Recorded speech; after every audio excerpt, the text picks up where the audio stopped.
hindi nag-asawa. Ngayon, inaakusahan ko ng napakarami. Ito po ang kasalanan ko. Pinayaman ako ng Panginoon Diyos, akala nila sa akin, single ako, kaya pinag-aagawan ako. Pagkatapos na ako'y maghihindi, mapapahiya, ibabaliktad nila sa akin. Yan ang tinatawag kong Potiphar's wife.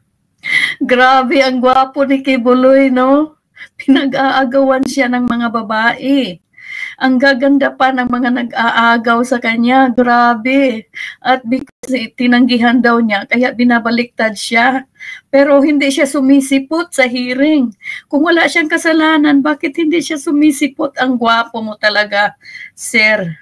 Ang gwapo-gwapo mo. Kaya ang haba, ang laki-laki ng respeto ko sa iyo noon. Pero ngayon, wala na. Negative.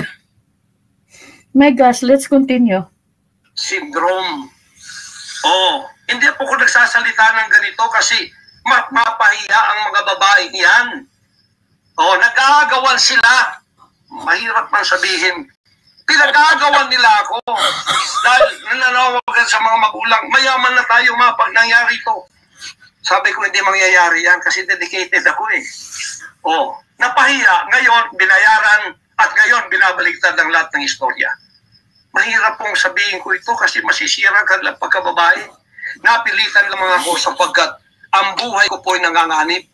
Anytime pwede na akong kidnapin kung nakita ay hindi nag-asawa.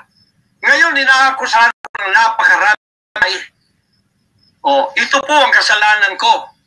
Pinayaman ako ng Panginoon Diyos, akala nila sa akin, single ako, kaya pinag-aagawan ako. Pagkatapos na ako'y maghihindi, mapapahiya, ibabaliktad nila sa akin.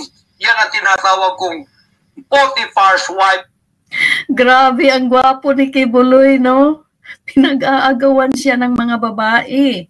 Ang gaganda pa ng mga nag-aagaw sa kanya. Grabe.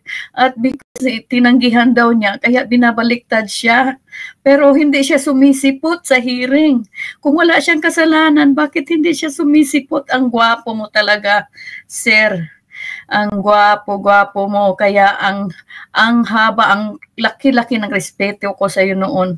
Pero ngayon, wala na. Negative. My gosh, let's continue. Syndrome. Hindi po ko nagsasalita ng ganito kasi mapahiya ang mga babae niyan. Nag-aagawan sila. Mahirap man sabihin. Pinag-aagawan nila ako. Dahil nananawagan sa mga magulang, mayaman na tayo pag nangyari ito. Sabi ko, hindi mangyayari yan kasi dedicated ako eh.